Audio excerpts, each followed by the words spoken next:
How to start a group video call in Messenger. Hi everyone, this is Max. I hope you are doing well, so let's start without wasting time. First of all, open up your Messenger application. Now tap on the pencil icon. Now select Group Chat. Now select the account you want to add.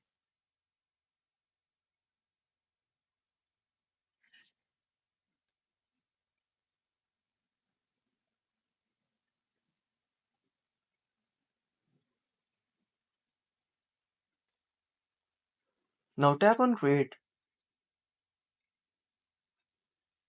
Now tap on the video call icon.